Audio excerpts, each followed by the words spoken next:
Thank you, Kelly, for that introduction. So let me just begin by saying that I've had the privilege of leading the Integrated Planning and Performance Office for the past 5 years, this incredible team that we have together. This morning presenting with me will be Esther Coronado. She leads our strategic planning branch. Dr. Savitha Aratne, who is the Director of Institutional Research, and Roslyn Ong, who is the Coordinator for Learning Assessment. So we'll all be presenting. We'll also have time at the end of the session for any questions that you might have for us. If you would put those into the chat, we'll try as much as possible to get to those questions as we move along. So thank you, and we'll begin the presentation. Let's begin with just a little introduction of who San Antonio College is.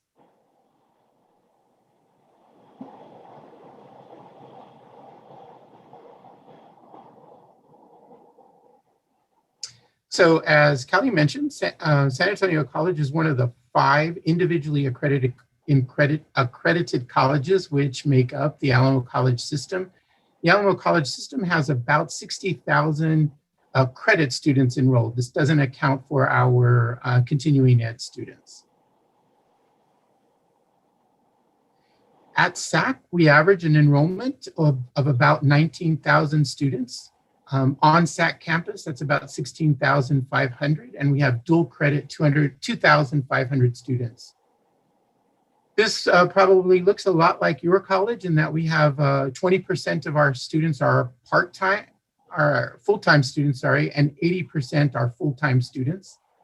We have about 750 faculty members divided by 250 full-time and 500 adjunct. And we offer about 2,200 sessions each semester, each long semester. And in a minute, we'll see that we assess all 2,200 sessions. We do not sample in assessment. Our assessment plan was approved by the Faculty Senate and the College Council, the plan that we'll go into with you in some detail. And our learning assessment, all sections are assessed and has about 96% faculty completion. And then we have an after action review where we look at the participants who are the faculty who did not participate in assessment, and we bring them into compliance. And so we have a workshop. So in the end, we end up with 100% completion by all faculty members. So assessment, right? We get this question all the time, and it always begins with, next slide, Rosalind. Why, right? Why am I doing this? Why are we involved in this? So our sister college isn't doing it this way. Why do we have to do it this way? And so one thing over the past 5 years that we've really tried to do is get involved in as many conversations, whether that's at College Council or Faculty Senate, Staff Senate, and really get out and tell our story about why we assess, right? But this is usually that story that we try to tell. Rosalind? First and primarily, it's for student success, right? We always want to try to do better. And in order to get better, right, we've got to know where we're at. Over the past 5 years, one of the things that we've really tried to improve is how long it takes us to get data back to faculty and staff. Prior to our current plan, we used to load, I was a faculty member, or am currently a faculty member as well. We would load our learning outcomes onto a drive. We would pass the drive to the chair would pass the drive to IR would run some reports, and maybe if we were lucky, 2 semesters later, you might get your data back, right? And so one of the things we really understood that we had to do was be able to provide faculty with data the very next semester, if they were going to really use that data as part of an improvement process plan. And so that's one of the things we've done, and we've done that by creating SAC scores, which we'll get into a little bit later, right? So we're on this process improvement. It's one of the stories that we try to tell that we'll never really get to where we want to be, and we'll always be moving the marker as part of process improvement. And how do we create that loop where we take into account feedback and use that feedback to improve the process and the outcome? We talk about having to look at our data for our stakeholders, students, our board of trustees, the community. So it's important that we look at the information. Accountability, whether that's our accrediting agency, our own goals that we set through our strategic plan. How do we respond to the accountability? And then most importantly, transparency. Where is the data coming from? How are we creating a dialogue between all parties with an openness about where we're headed?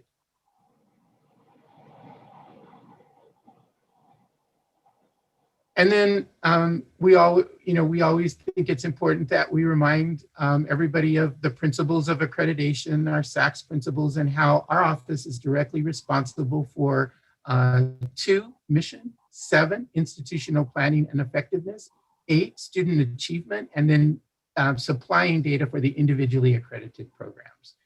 But this is primarily what drives our office.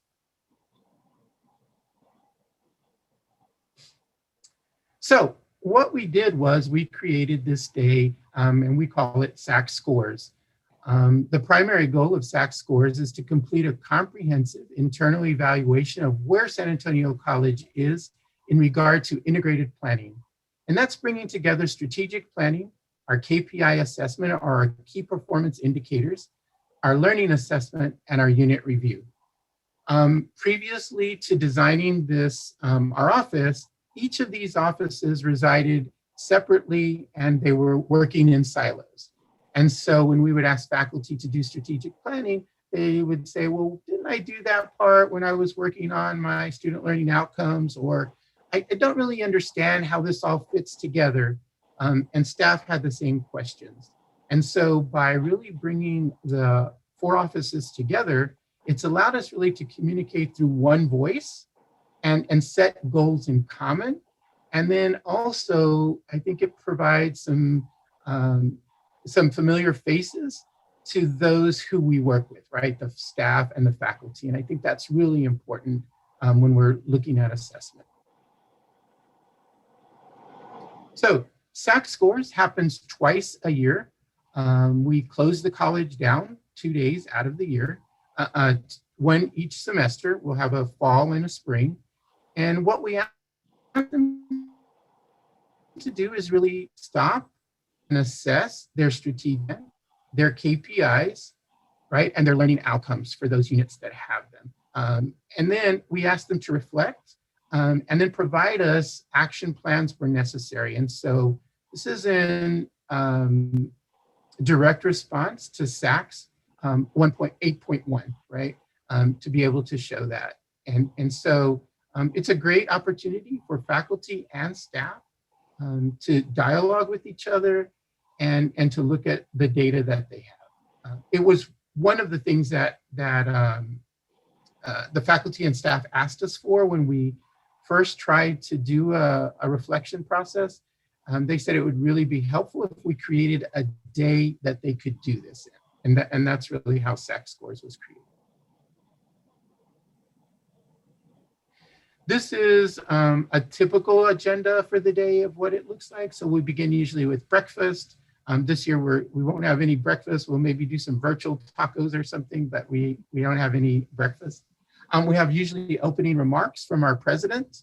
And then we'll have a speaker. This year it was me. We've had Erica Prosper, the First Lady of San Antonio, came to speak with us. Molly Cox from another initiative, a strategic planning initiative for the city, has spoken to us. And so we'll have a speaker, and then we'll have divisional meetings, each led by the vice presidents, to talk about where they are in their strategic plan and their assessment plan. And then go into lunch, and then we have opportunities for the departments to meet.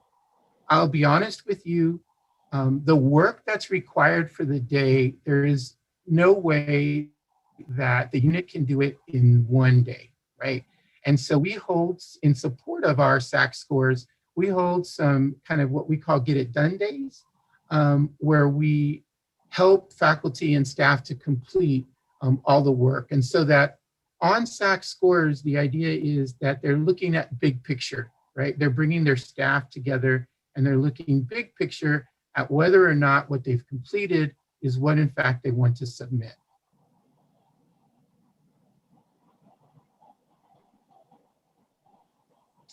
So the other question is who, right? Okay, Rosalind. And so our office, as I mentioned earlier, consists of strategic planning, institutional research, learning assessment, and unit review. This is a bigger picture of what each of those offices does to support the individual processes. And they are many, right?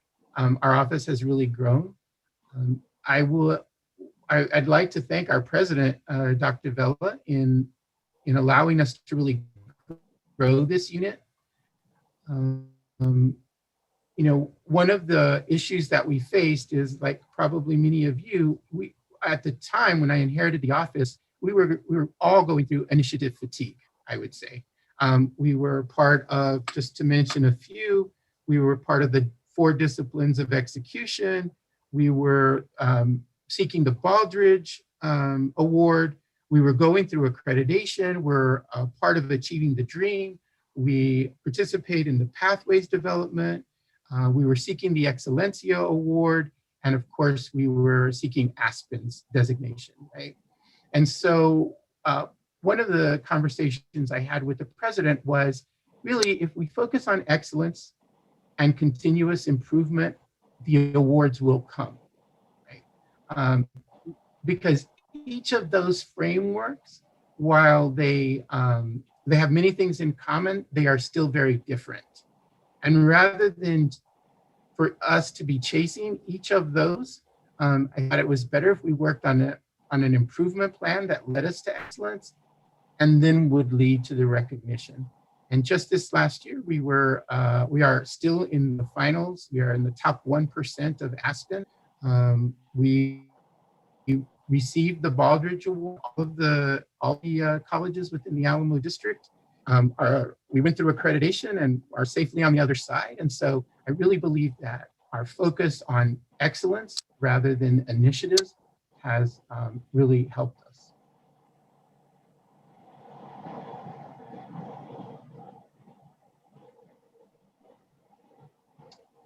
Good morning. San Antonio College and other places that have strategic planning. The strategic planning process involves a roadmap which takes you from point A to point B. That could be using different strategies or approaches to advance from that starting point to arrive at or attain the goal, which is point B.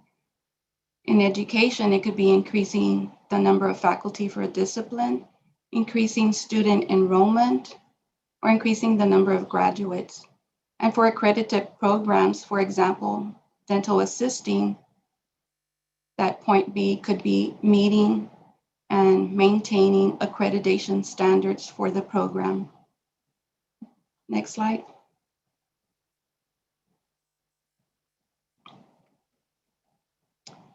Transitioning from a daily commute to remotely working from home during COVID has alleviated traffic woes for many of us. Meetings have an added dimension. The adorable child, occasionally a spouse, a pet, a painter, maybe a plumber, an HVAC technician, or maybe even an internet service provider. And let's not forget the popular "you are muted." Some experience difficulties or challenges during the COVID environment are ready access to data, connectivity issues, and learning that the software you have at your home device is not compatible with your workplace device. Nonetheless, with patience and extraordinary IT department, loan devices such as hotspots and training, the planning process has continued. Next slide. At the Alamo Colleges, the Board of Trustees established the Alamo Way, always inspire, always improve, a policy which defines the top 3 priorities of the Alamo colleges. The priorities, student success, principal-centered leadership, and performance excellence, translate to the strategic objectives for the Alamo College's strategic plan. Next slide. Aligning the initiatives to the strategic plan. This shows a hierarchy of initiatives and priorities which lead to the San Antonio College plan. In addition to student success, principal-centered leadership, and performance excellence, San Antonio College has an equity strategic priority. Next slide. This one-page document consolidates the mission statement, the vision, values, and strategic plan, providing a ready reference for stakeholders. This summer, the San Antonio College Strategic Quality Enhancement Committee proposed a change to the mission statement. The opening of the Board of Trustees approved mission statement reads, to empower our community for success by meeting the post-secondary learning needs of all San Antonio College students through equitable educational practices. This informs current and potential students, our stakeholders. The SAC wants them to succeed. Next slide. The San Antonio College mission statement is measurable. Here are metrics which show our diverse populations served at San Antonio College. Next slide. These metrics here show a globally networked society, which enables students to graduate, transfer. Next slide.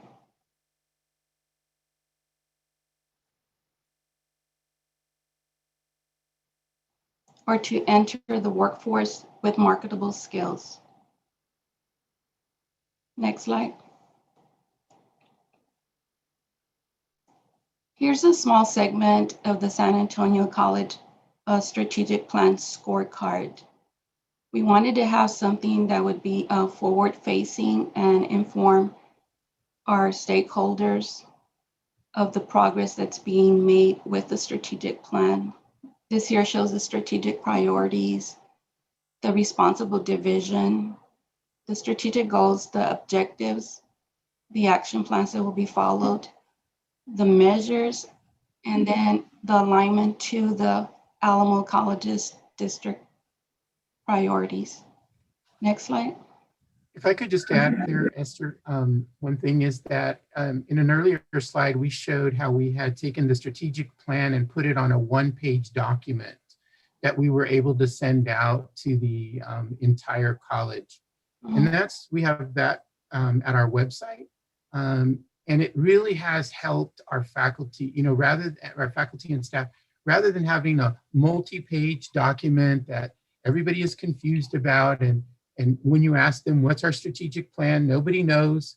That one-page document has really helped us to get our strategic plan and our mission out to everybody in the college.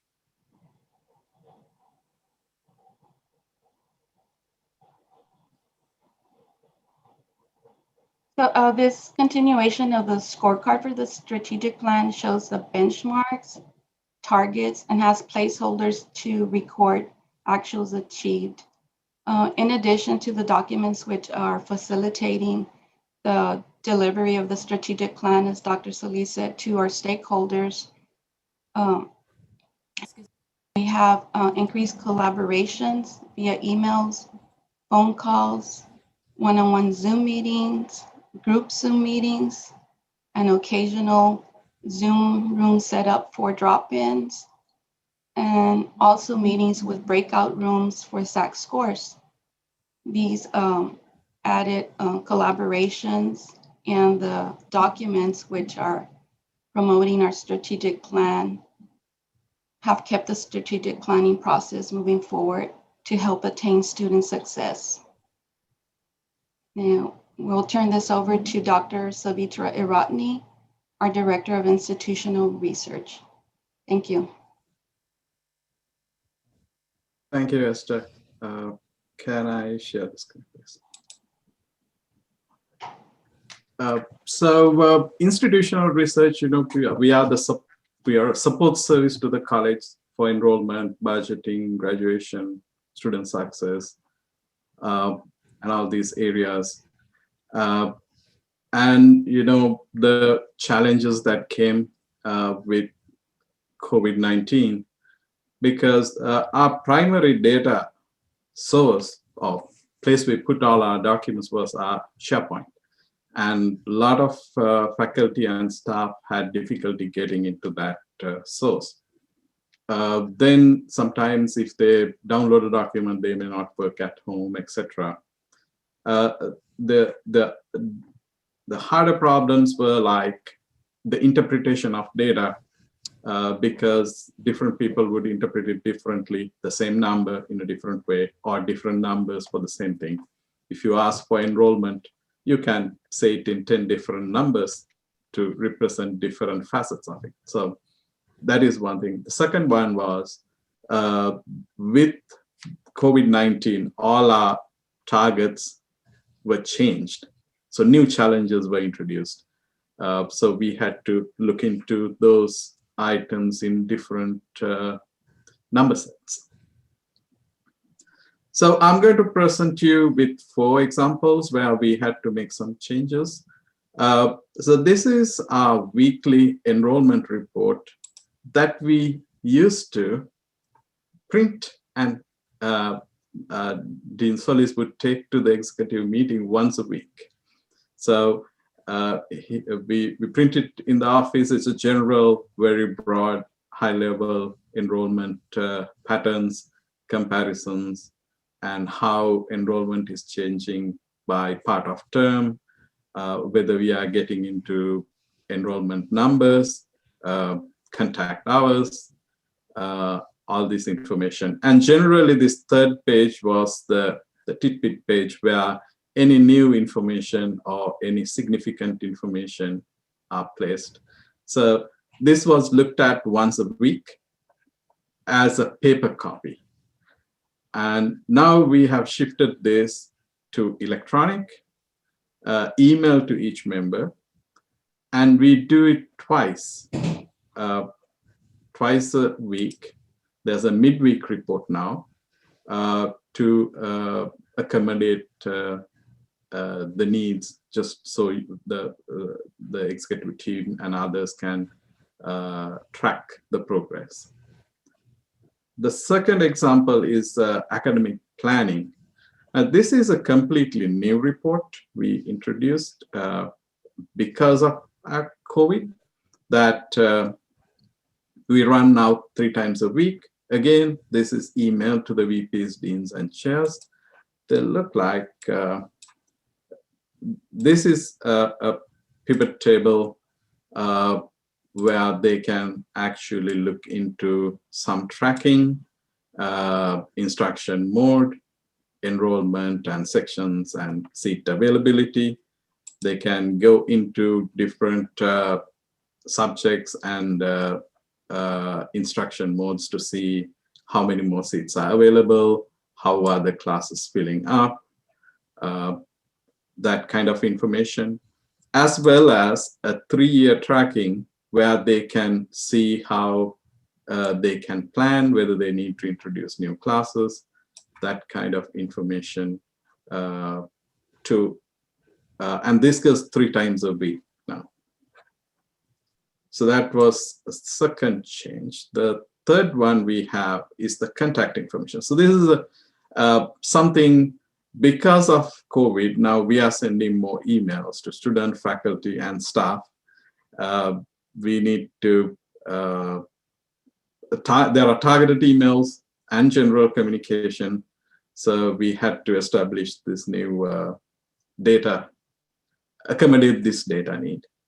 The emails and phone numbers, multiple kinds of emails, all that new information. The last one is the SACS course day information. Now this was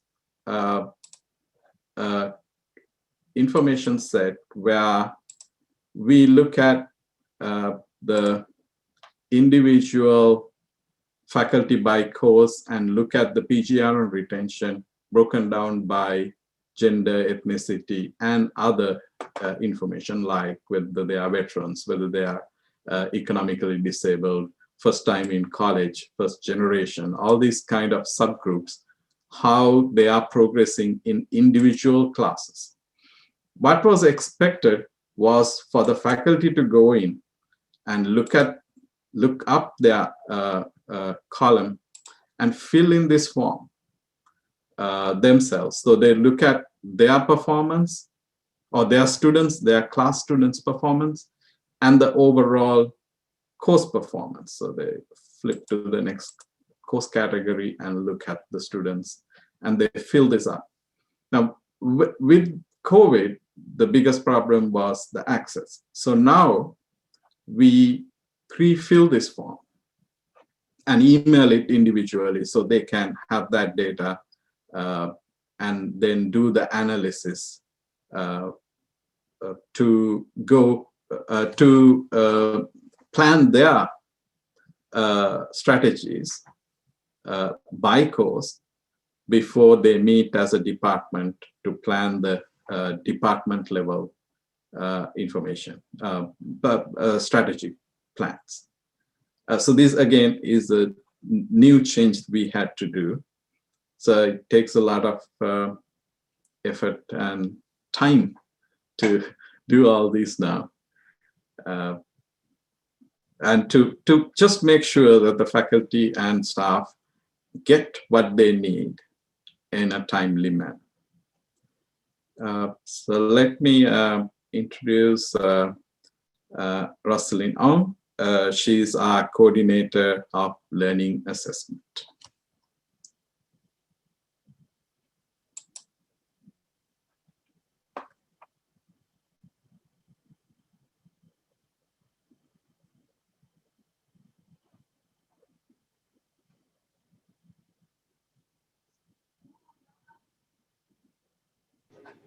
You're muted, Rosalind, you're on mute. Rosalind, you're muted.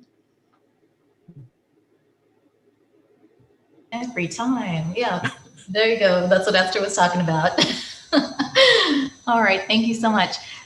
So learning assessment, what our area does is provide the institution with insights for data-informed planning, provides all faculty, which includes full-time, part-time, and dual credit faculty with data on student learning, and provide students with real-time access to their progress on attaining those student learning outcomes. So their CSLOs, PSLOs, and marketable skills.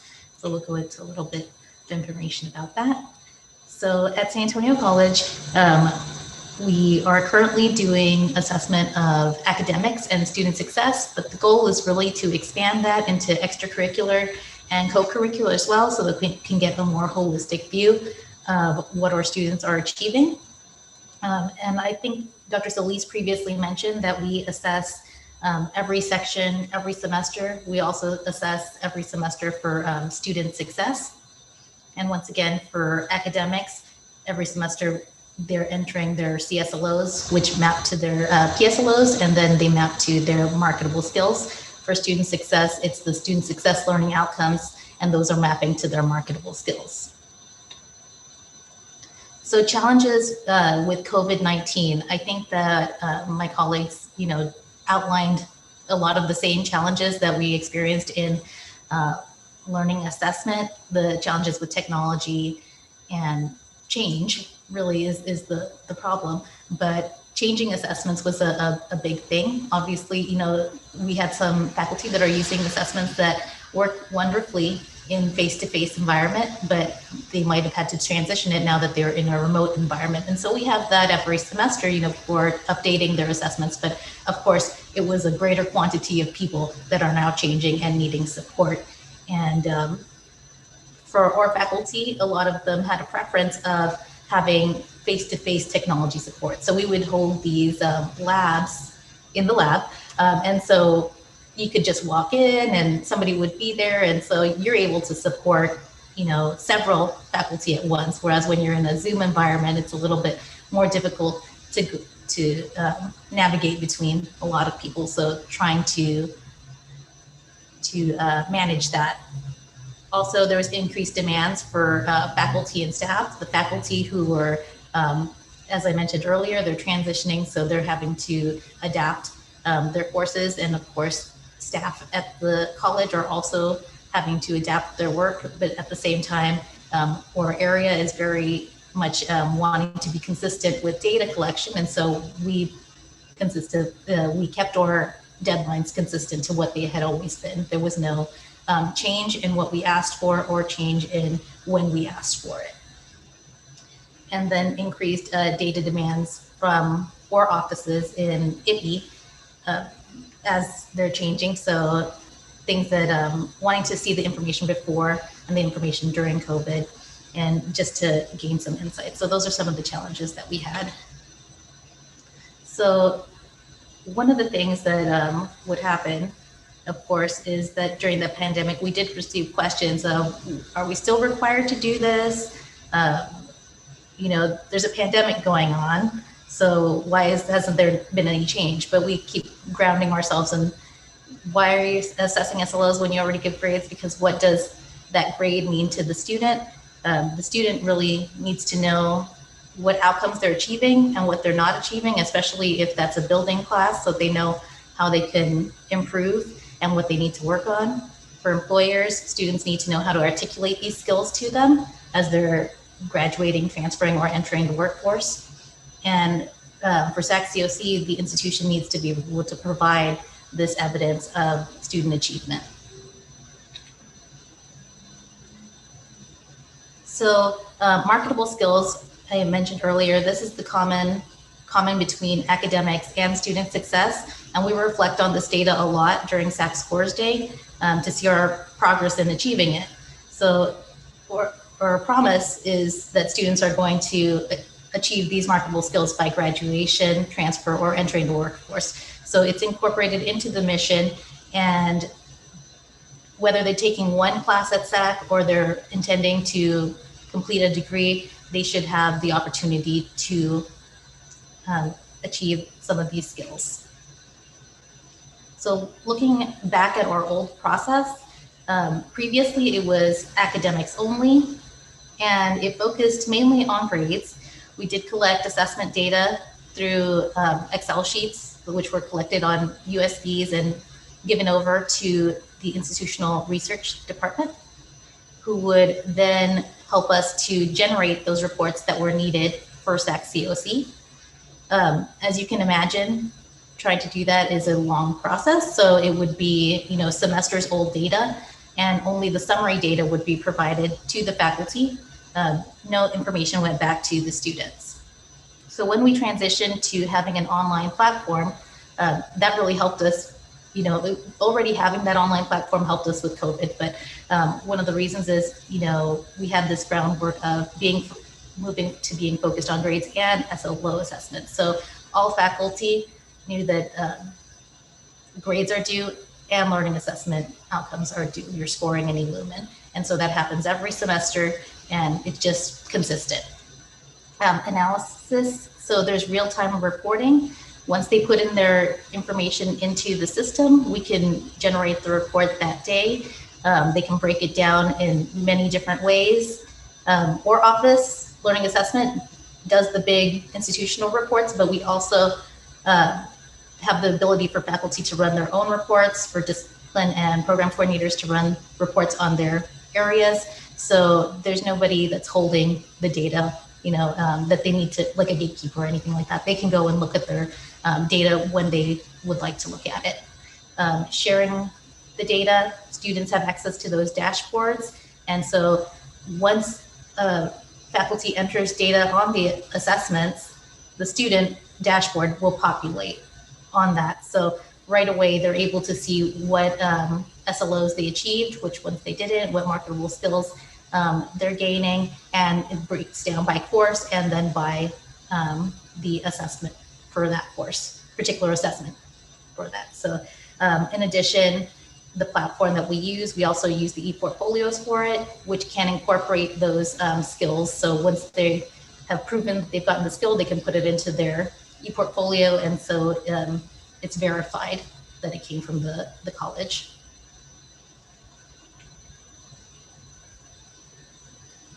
So SAC Scores Day. For academic success, there's several things that we look at during SAC, well, not just during SAC Scores Day, in preparation for it to fill out our form. So they have to, all faculty generate their SLO by term reports, and then they take those to discipline meetings where they're looking at the CSLO report for the discipline, the PSLO report, the marketable skills report for that specific rubric, and then a marketable skills report for the program at SAC. So whatever program they're associated with, whether it be the AAAS, etc.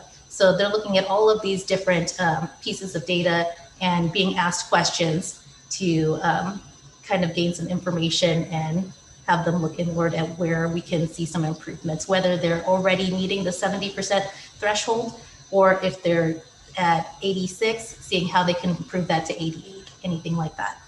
For student success, they have their student success learning outcome reports, and they also have marketable skills for each area, and then marketable skills for the division as a whole. And so they look at those pieces of information. And so there's a lot of data that they look at on these forms, and it's supposed to provide them with information to do reflection beyond those numbers. So what do these numbers really mean? Because we've shown y'all a lot of numbers, but in the end, how are they going to make these improvements? And it also can show us how to develop, better pathways for students on how we can see what courses they're taking, because this data, it also provided one of the reports that you saw earlier in Esther's section, which was the graduate report. And so that report shows, we started generating it about 2 years ago, and it should show you every instance that a student has had down to their ID. And so that helps us to understand better how many opportunities they're having and where they're having those opportunities. In addition, we use the information that is given to us by the faculty. Being so consistent in doing this for every section, every semester, we're able to generate other reports. So this is one where we have the Illumin information, which is faculty, right? They're the ones who are entering that Illumin information. And then we're triangulating it with the SESI information, which is the survey that the students get. Of course, that is not all students are completing that, but it still gives us some insight onto where the students are seeing themselves achieving these marketable skills and where faculty are assessing them. And so we have seen some differences, and so that leads to new opportunities for us to explore. So like my colleagues mentioned, some of the strategies that we used was recorded trainings, Zoom forums, just an increase in remote support. I know some people feel differently about email reminders, but I send a lot of email reminders because I know people are really busy, and it helps us keep on track, I think. We've had one of our most successful semesters this semester in terms of completion, and I think that it was due to the increase in email reminders and reporting, being able to turn around the reports so the faculty are entering their data and being able to create the report and then publish it on our website, I think is important. That way they see where the information is going and how it's being used. Some of the improvements that we've made is just maintaining consistency in the reporting. As I mentioned earlier, we really tried to stay on our schedules of what we had been doing before COVID and just continue that pattern so that everybody knows when something is happening. Expansion of the use of tools. We've definitely created so many more tutorials that are available on demand on the website. And we've also created a portfolio with those tools, and we try to share those out with our faculty, staff, and students whenever we can. The Marketable Skills Committee review of that Illumin and SESI data, and the creation of subcommittees to move that work forward. And then we also moved forward with establishing a collection of discipline assessment validation information from the disciplines. And this past fall, which we were in COVID during this past fall, we launched Marketable Skills Blitz Week, which was an effort to really expand the dialogue on marketable skills to students by ensuring that all faculty had this designated time that they should all be speaking to their students. Of course, we know that they have already incorporated it into their coursework, but sometimes it's like we're speaking a different language if faculty are saying it one way, but students are understanding it a different way. And so just trying to make sure that we all have that common vocabulary. Okay. And next will be Dr. Solis talking about unit review. Thank you, Rosalind. So how does this all come together, right? Well, it should come together in unit review. What used to happen again was unit review was every 10 years. And so now we've moved it from every 10 years to every 3 years. As you know, a lot can happen in 10 years to a program. And so we've moved it to 3 years. And we've really shortened the process. It used to be almost a 45-page instruction booklet, and we've narrowed that down. And really what we're asking the units to do is take a look at the work they've done at the SAC scores over the past 3 years. And so we asked them to look back at their strategic planning for the past 3 years, their KPIs, and their student learning outcomes. And in this way, they really are focusing then on work they've already done. So it's not a new process. It's not, that committee within the unit should have been participating in getting this work done as they were going through, rather than waiting until the old process used to wait the year before it was due, and suddenly there was a committee established within the unit that worked really to look at all of the data over 10 years. And so that's our new unit review process. We are working with Spool, our new platform, where we hope to integrate the unit review process into, and we're working to set that up now. And so that's hopefully units won't be doing this work separately and apart from the work they do for SAC scores. Every year they'll build part of that report by participating in SAC scores as they move towards that 3-year deadline. And then there'll be a review of what's already in Spool.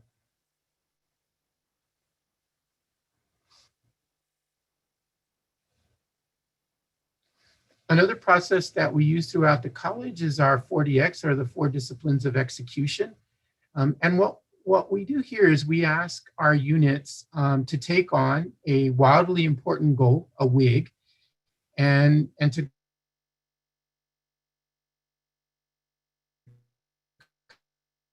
concentrate on improving. We've asked our units to do that is different than the Alamo colleges in total is we've asked our units to concentrate on something either in their strategic plan, in their current strategic plan, or maybe a KPI they want to improve, or a learning outcome. So again, they're not creating new work, just to focus in on one aspect of the work that they're already doing. And this has led to some real improvement across campus. At one point, we were all participating in improving the first time college graduation rate. And we've moved that from 8% to 29%. And we also had another year where we concentrated on improving the numbers of certificates and degrees. And over the past 5 years, we've awarded 25,000 certificates and degrees. Previous to our initiative, we were averaging about 2,000 degrees per year, degrees and certificates. And so we've made great strides in those two key performance indicators.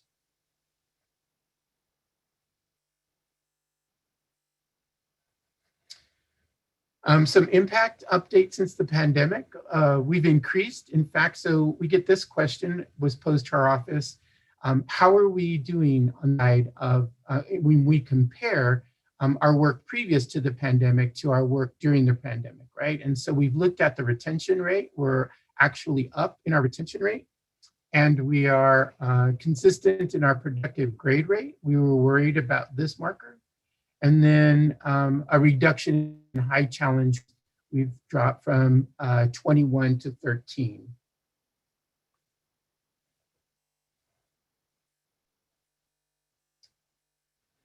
I saw some questions that I'll take the opportunity to answer.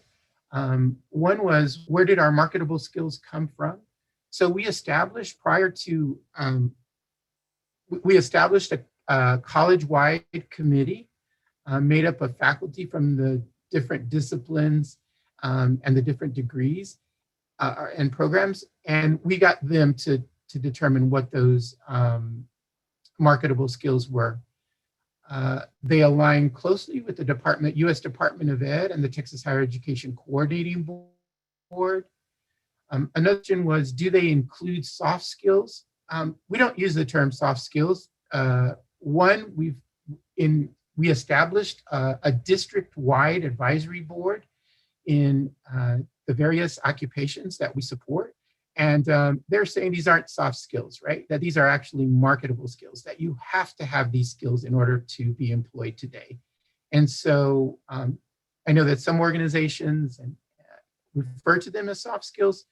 We call them marketable skills, though.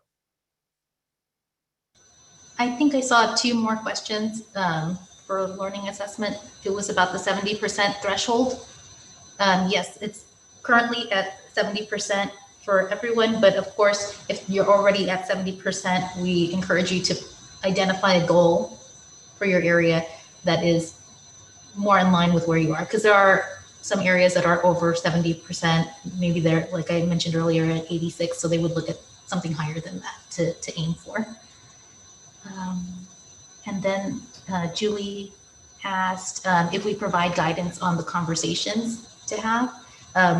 I know for our unit, we really do have a lot of questions in our forms for SAC scores. So like pull up these reports and then look at these questions.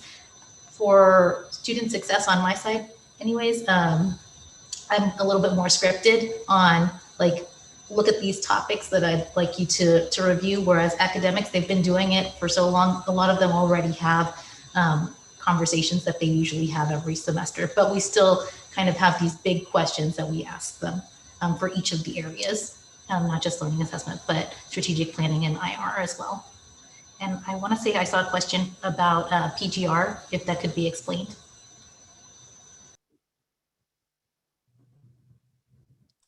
Yeah, PGR is productive grade rate. Some schools use what's called DFW, that is who failed. We are looking at who passed or succeeded. The number is the students who got an A, B, or C out of the class size by census day.